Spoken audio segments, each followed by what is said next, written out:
I'm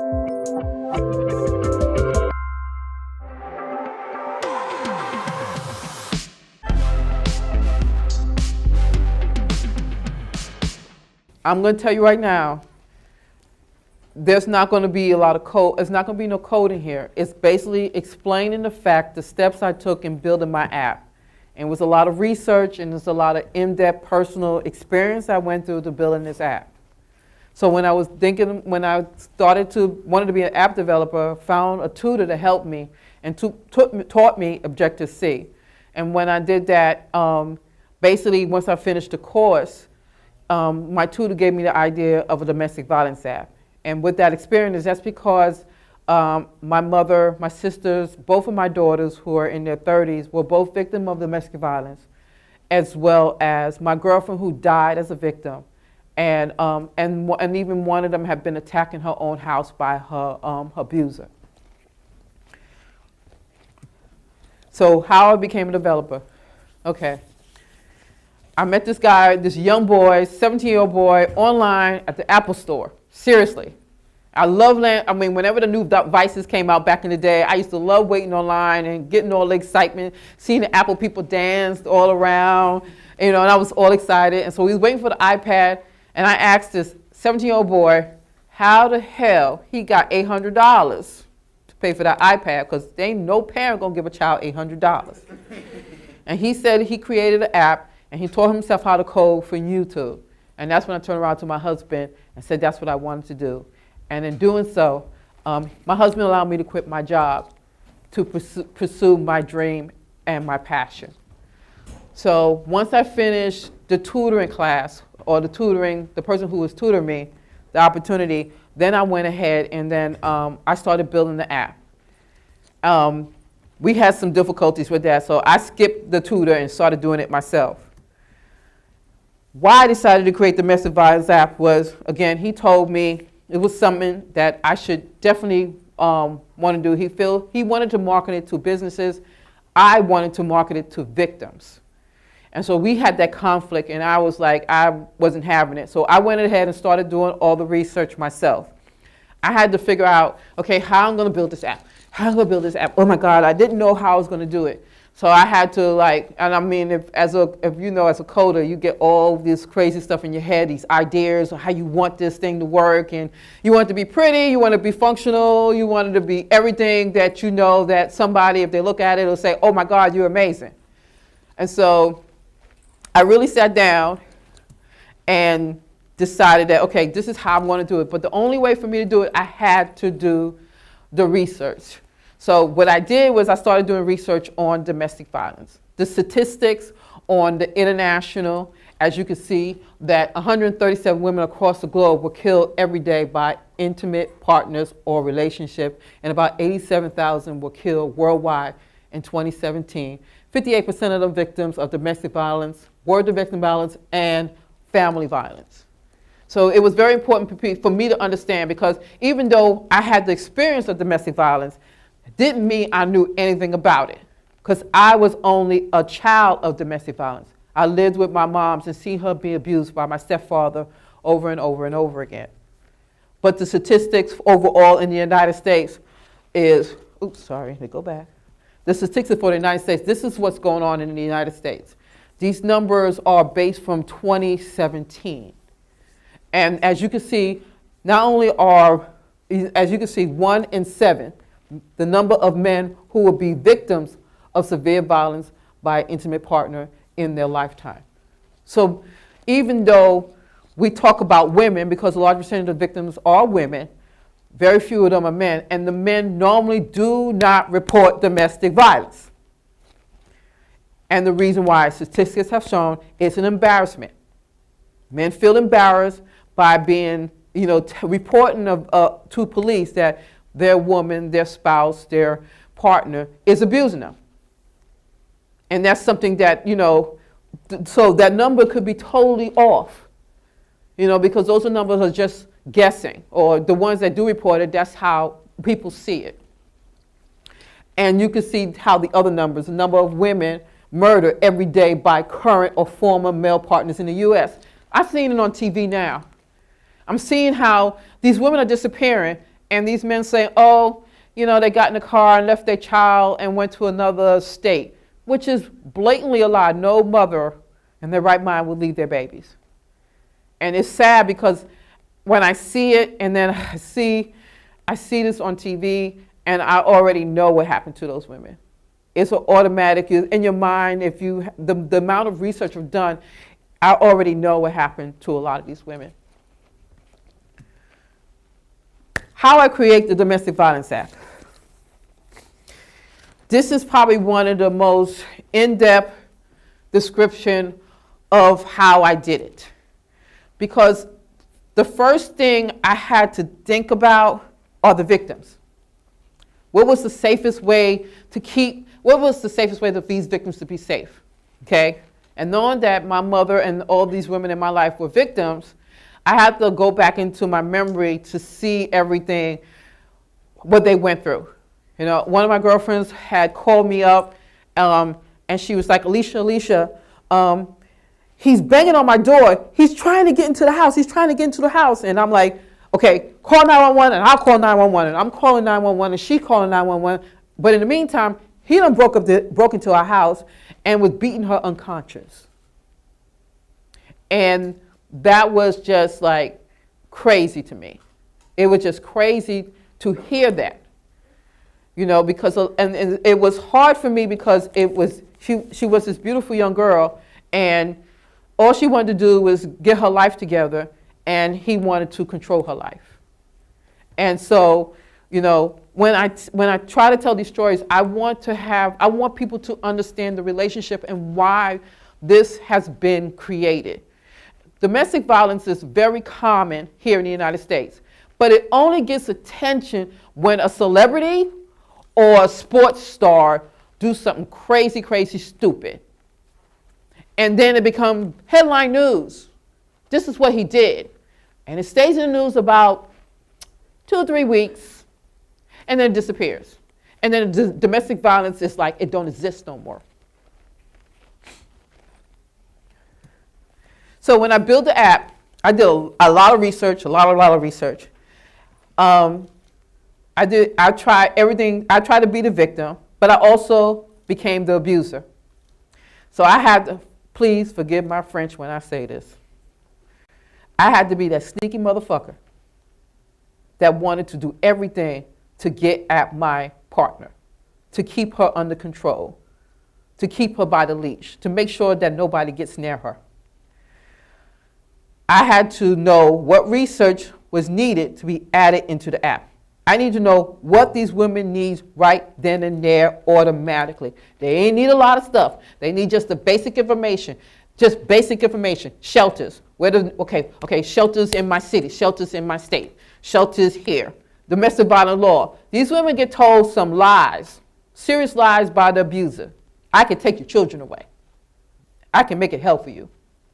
And these women believe everything they said. They believe that there's nobody who cares about them. And the thing is about what abuser does, he takes them away from their family. He isolates them and tells them, you need me and only me. Nobody else will care about you, which is a lot of bull. So one of my girlfriends I work with at a company, an environmental company, and her name was Katina. Now Katina, Lord Almighty, Katina was standing in front of a copy machine with 4-inch high heel shoes. And I was like, girl, you know damn well your feet are killing you. Girl, they don't bother me. I could wear these shoes. Not only Katina can do that, she would get to work at 5 o'clock in the morning. She had 2 girls. And he would take the car away from her. Or he was a mechanic, so he would take the car away from her. Or he would do something with the engine, like take a plug off. And Katina didn't know if anything was wrong with the car. So she was like, she would call me up, Alicia, I'm trying to roll, or I can't get to work because he won't let me have the car. Come and get me. And I was like, because she knew I live like another part of town in Atlanta, but I'm always on that way past her house. So I would stop, go pick her up, and get her to work. The car would break down on the highway, on the side of the road. Alicia, I know you're on your way to work. Come and pick me up. Katina she was not only that, she was an entrepreneur. She was a hairstylist. She had this small little booth, little shop off of, this area in town, off Memorial Drive, and I would go there, help her out with doing hair.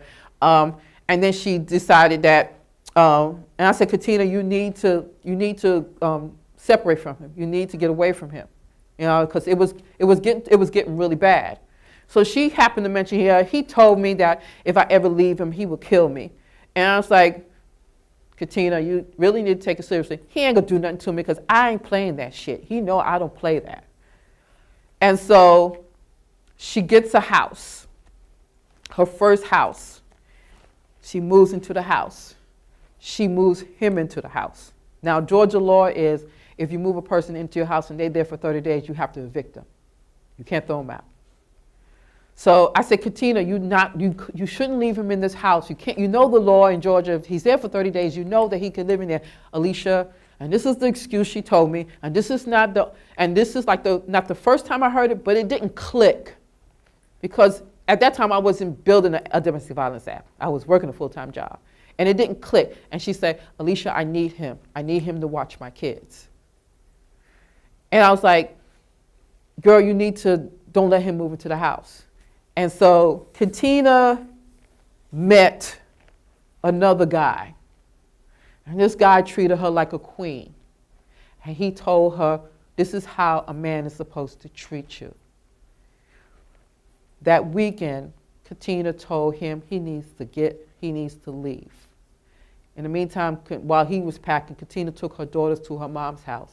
Her stepfather came back with her in her car. When she got into the car, she wasn't driving the car. Her stepfather was driving the car. He was about to take him wherever he needs to go. He was sitting behind Katina on the passenger side. And what he did, he was aggravating her, hitting her, pissing her off. She jumps out of the car. He jumps out of the car. He shots her 3 times. There wasn't fatal wounds. She just bled to death. The ambulance didn't get there in time. At that time, when that happened, I was devastated at the time. So the company we worked for basically had policemen come to watch the office because they were afraid that he was going to come get me. And I was like, I don't give a damn. He better come get me because I put his ass underneath the goddamn jail. He ain't fucking with me. And I was like, that's how pissed I was because I was waiting for that to happen. It never did. He landed up turning himself in. His mama had came and paid for a lawyer. And so that part for keeping safe is the main reason why one of the parts, after having my girlfriend have that situation, that was one of the reasons why I had to add the keeping safe part of it. Then it's social media. And then it's a quiz because a lot of women don't think they're victims of domestic violence. A lot of them think that this is normal for them. A lot of them think that this is all about the love of a man. And, that quiz is to help them understand that they are victims. They answer those questions and they should know they are victims. The design of the app. This is the design of my app. The one in the middle, right here, that says the Purple Pocketbook, that was the original app. Then Allstate came along, said I was infringing on their damn name. Their name of their website or their foundation is the Purple Purse. So pocketbook, purse, kind of match. So I had to come up with a new name, and that's where PEVO came along. So it's Purple Evolution, PEVO. And so I made the first one, Purple Pocketbook, look like pocketbooks. No man in hell gonna open up an app with pocketbooks. When they see pocketbooks, they're not gonna even read the words. They see pocketbooks, they go like, all right, that's a pocketbook app. She's probably looking for some pocketbooks. Leave it alone. And as you can see, all the tabs, how they're in different colors and colorful and look pretty. I mean, it was gorgeous. I loved, that was my favorite one. Then I had to do PEVO.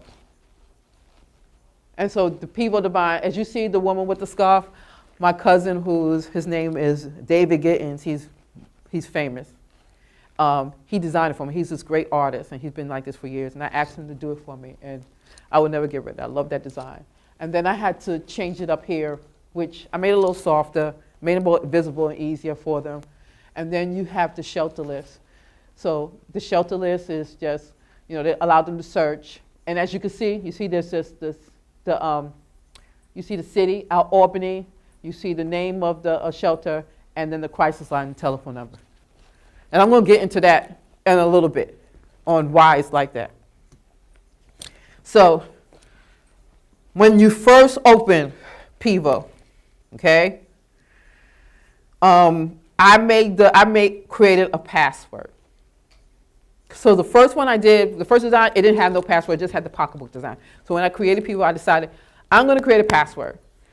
So I created a calculator. So you enter in your password, and it opens up into Pivo, and then it comes like that. So the reason why I did it is because one is that they say, well, Alicia, they're going to find the app and they're going to know it's a domestic violence app. So you need to put some form of, disguise on it to, distinguish it's different. So we created a calculator. Calculator don't work worth a shit. But it's a calculator. Nobody's going to bother to check to see. And it was like, oh, she got a special calculator for women. Fine. I'm cool with that. If that's what the abuser want to think, I'm glad I got him to think that way. And so it protects the victims. This really protects the victims. So they can have this app anywhere on their phone. I mean, I was told that I need to find a way. There was a glitch, and there was a glitch in the Apple software where you hide the icons. And I was able to hide it a certain way where they would never find it. All they had to do is type it in the search. They fixed that glitch. They did. It was like awesome. So, I did this so that the abuser won't not know that it is in the domestic violence app. So this was one of the things that I really, really had to think about. Now, the shelters. Shelters are listed by city. No address. Only name of shelter and phone number. And the reason why shelters does not have any address is because you cannot know where a shelter is. No address. You can't even search it because of the safety of victims. An abuser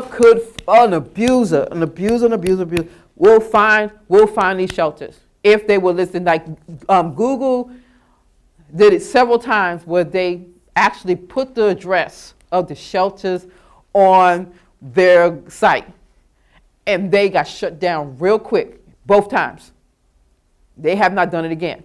So, for example, I'm building this app, and I got somebody, my tutor was helping me, and I was like, I don't understand why I said, I can't put GPS, I can't use GPS, I can't use GPS. He's like, yes you can, I cannot use GPS. Why you can't use GPS? Because the address is not listed on Google. Why is it not listed on Google? Because it's a shelter for women for safety. I do not like stupid men. That was the most stupidest thing I had to go through to tell somebody several times why this is not supposed to happen. Because I think, and I really want people to understand the challenge of doing this. This is like something that nobody will ever come across. This is a uniqueness to building this app. The app, these addresses, they were typed in code. I typed each one. I think there was over like, oh my God, close to maybe 100. I typed each one of them in. They was like, well, you can use an API and you can put all of them in this API and then you can import it over.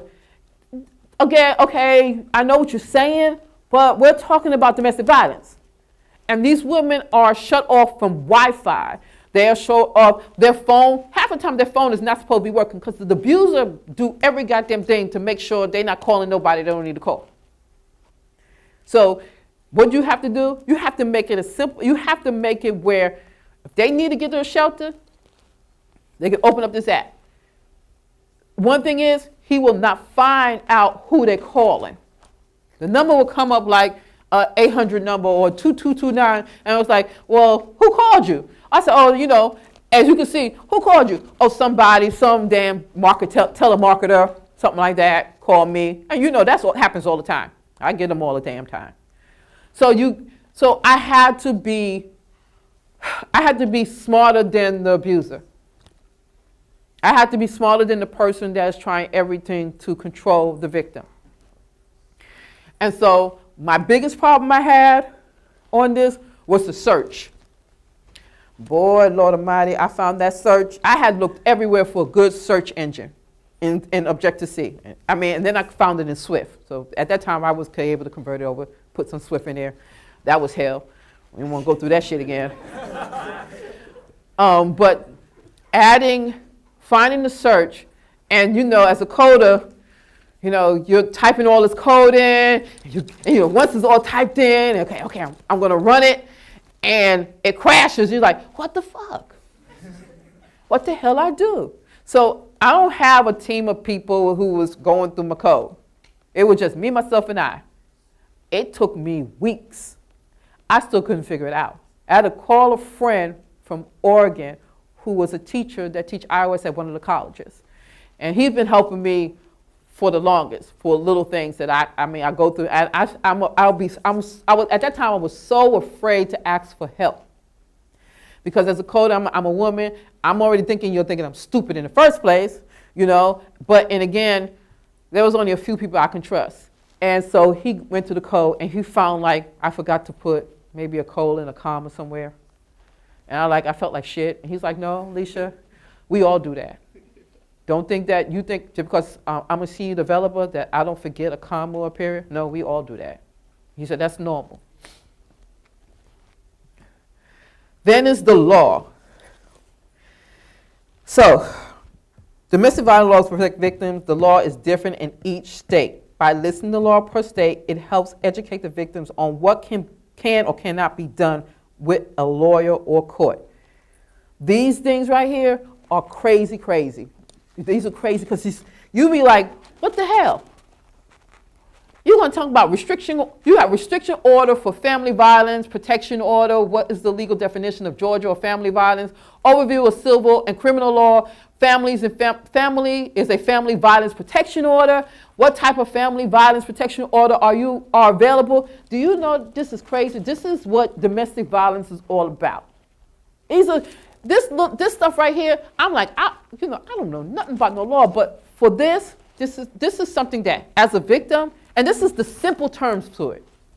I had some states send me the actual law, and then the period, the Roman numbers, and dude, I'm not breaking this shit down. You crazy. And so, and this is how I had to do it work. All this is hard-coded in as well. I type everything. there's a website I went to, and then they told me I can't use it no more because they say it's copyrighted. And I was like, that's some bullshit. You're trying to protect victims. And I'm creating an app. You should be one to say, hell yeah, let me use it. And I'll show you, this is how I did it. Scroll down, and I put everything. You can see everything. I put everything in there. And it wasn't as complicated because they really broke it down on how it's done. So I basically put that information in there, and it's like, as you see that whole page full of the law, and it's different versions of it. Then there's staying safe. This is like the most important thing for a woman or a victim to know. As far as staying safe as a victim of domestic violence, this is an international solution. The part of the app can be used anywhere in the world.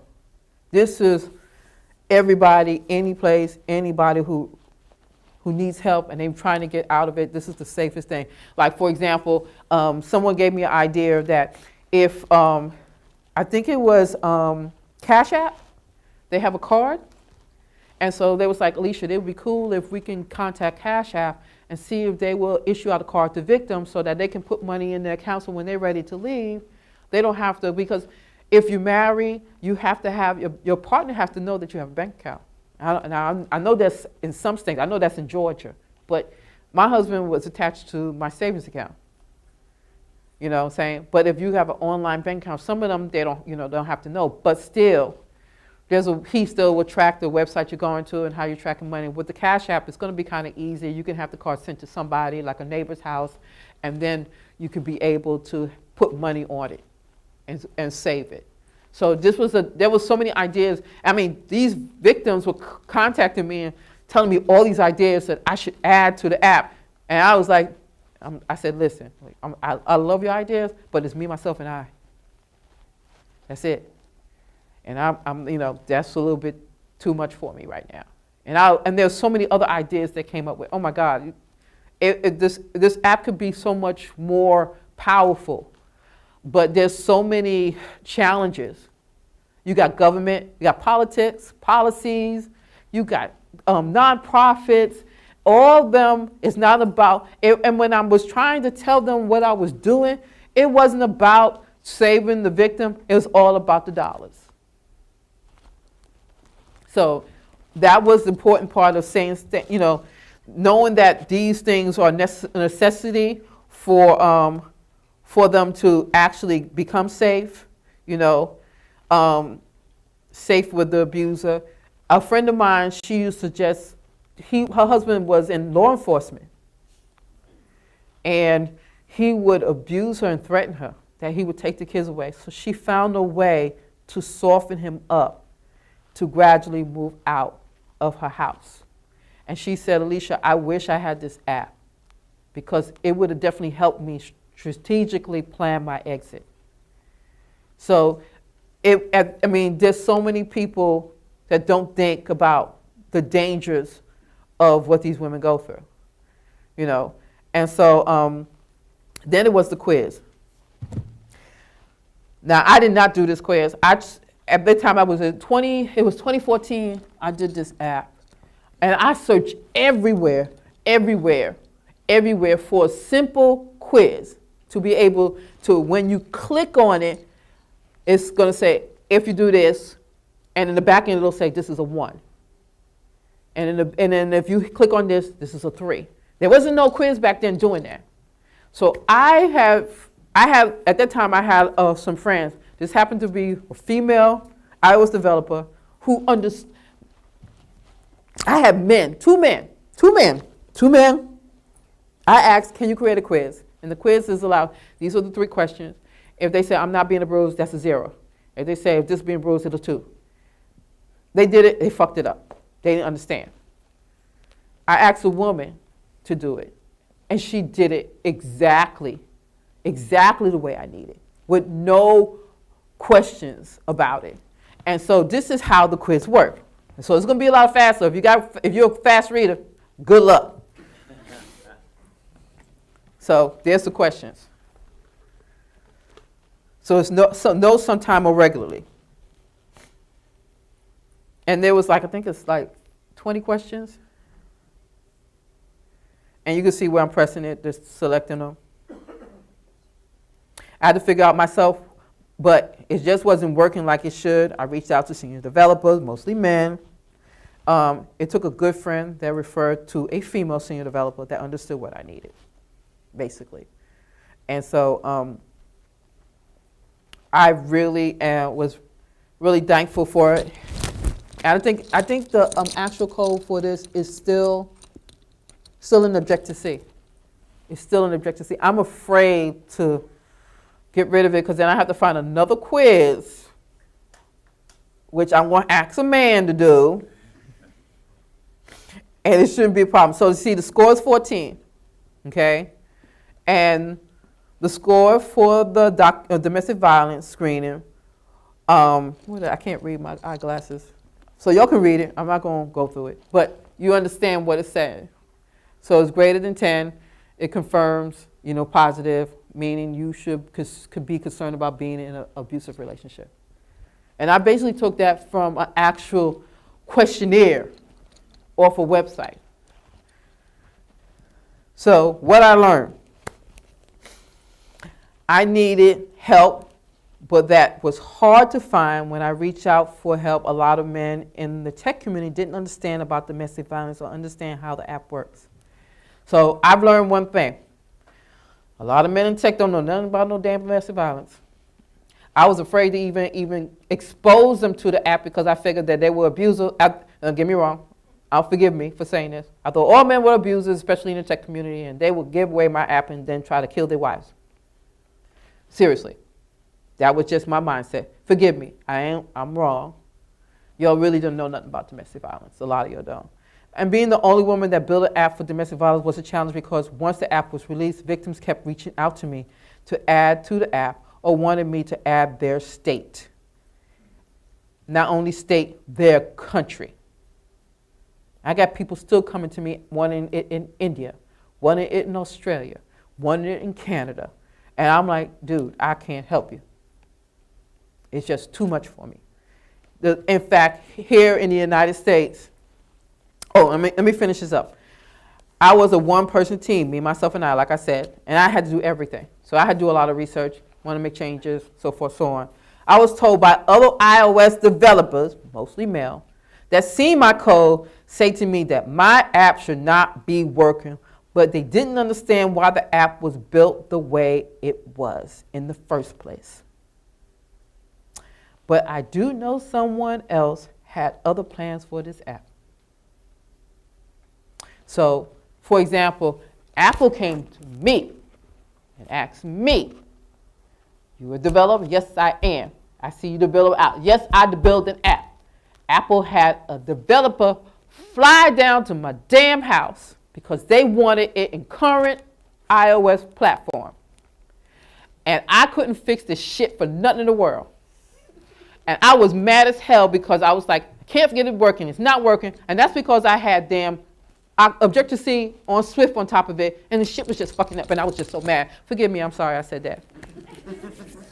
And I was crying. I was crying because I was like, it's not going to work. And I was like, he's like, well, Alicia, let me help you fix it. I said, if you even think about telling anybody I'm going to cut off your big ass toe. And he was like, Alicia, I'm here to help you. And this is Apple sending an iOS developer to help me. For the video that I did, they flew him to Atlanta. And we sat there and we went through my code. And he understood what I was doing. And he said, you're a better coder than a lot of people I'm working with. And I was like, well, thank you. Even though I think it's a bunch of bullshit, but thank you. But he understood what I was doing. There wasn't like, he did not find what I was doing. He knew exactly what I was doing. He saw how I did it. And he was like, okay, we just need to fix this. Okay, we need to fix this. And then once it was fixed, they said, okay, well, and it was Memorial Day weekend. Nobody should be at Apple Memorial Day weekend. They submitted that app on Friday when I finished. It was approved on Monday. So I know that what I did was something that Apple was very impressed with, for them to do that shit for me. The app is being used right now by local enforcement in the state of Georgia. So my son actually built the app for me for Android. And then Google said something about privacy thing, where they had this whole privacy thing going out and everybody had to change everything, and they were sending me this. I'm like, look, I don't give a shit. Fuck it. It won't be on Android. I just didn't have the time to be playing with that at this point. And then people was giving me bad reviews because it wasn't in their state. Like, really? It says it's from Georgia. It didn't say it was from Indiana, Kansas City. It didn't say none of that. It says Georgia. So I forgot to tell you who I am. I know some of you do and some of you don't. So I'm hoping that this video works, y'all up there. Hello, world.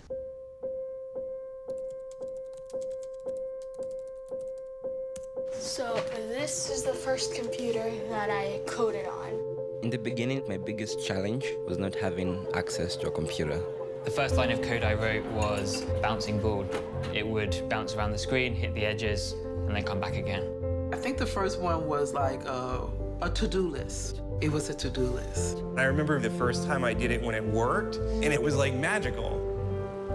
I can do anything with code. Anything I can think about, I can do it. In Beirut, we experience power outages every day.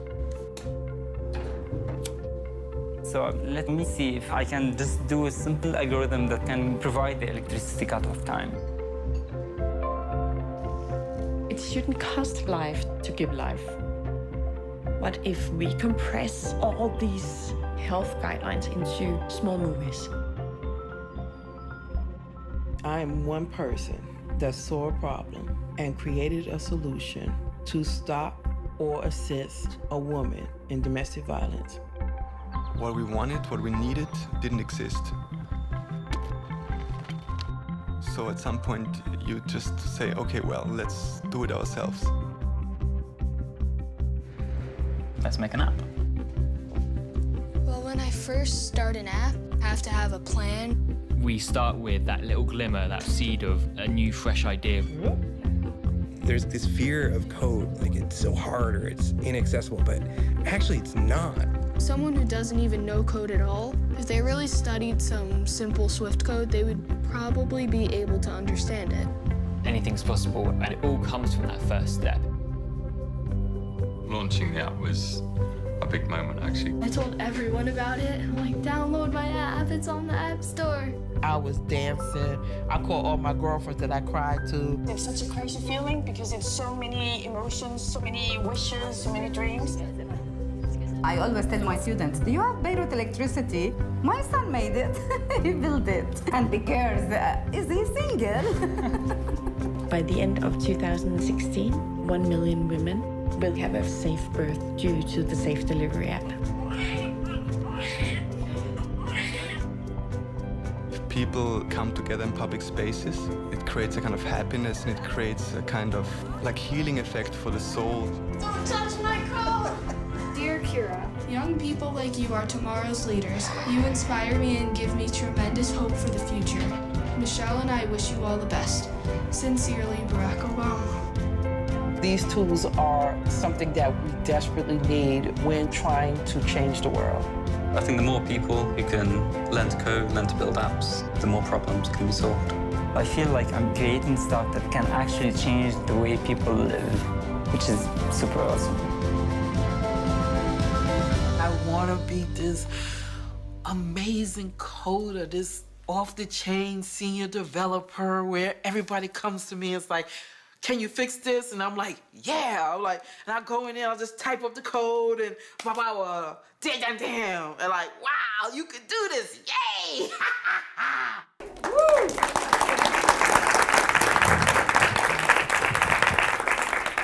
Let me tell you that that's still a dream I want to do now. I realized that a friend of mine's made me realize, in fact, during this time, he asked me, he said, since your family already have plans for you, he said, well, what do you want to do? I said, that one thing I want to do, that when I leave this earth, I can say, I lived my dream. And that was to be an iOS developer. Once I do that one last thing, I have complete everything I wanted to do. Even if it was just for 1 month and they hire me and find out I fucked up. I have still lived my dream. And so I realized something that at the age of 50 that a lot of people probably don't realize when they're young, is that when I first put my hand on an IBM punch card machine, I knew I wanted to be in computers. And then, you know, as time went by, so did life.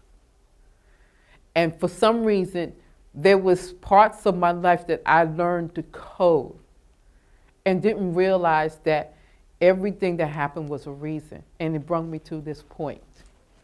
And that I love code. I love it. I didn't realize how much I love code, that I can sit up there and look at a cheat sheet and know how to do PHP and know Ruby and know Java. And I swear to God, I'm up there saying, I don't know shit. I don't know nothing. I don't like this. Okay, or whatever. And then I had to sit down and like, okay, Alicia, learn this. And so this is where Tech Girl came in. So I made this little messaging app and they talk code. And that's how I learned about not only Swift, but I learned about Ruby, how to code Ruby, how to code Java, how to code Java. I used the cheat sheet to learn how to code. And that's when I realized, oh my God, I'm fucking smart as hell. And you know, those are things as women that we deprive ourselves, that we think that we're not that smart. And so I myself was like amazed how I got to this point. And I would tell you right now, I would not, I mean, honestly, truthfully, I don't like that I'm here in front of you talking. It's not what I expected it to happen, but I'm here. And I'm hoping that if what you'll see in what I did, that y'all understand that y'all can do the same. You know, I'm hearing some of these people, like one of the young guys came to me, he's like, your talk last year at SwiftFest inspired me to learn how to code. And that really inspired me. And he's not the only one. I've taught women iOS groups. And I had another male who used to come to our women iOS group, and he learned how to code. And he said, because of you, I may not have built an app, but I got a job as an iOS developer. I said, well, that's fucked up. I didn't get one. You know, but it's just nice to hear that, because it makes me feel good.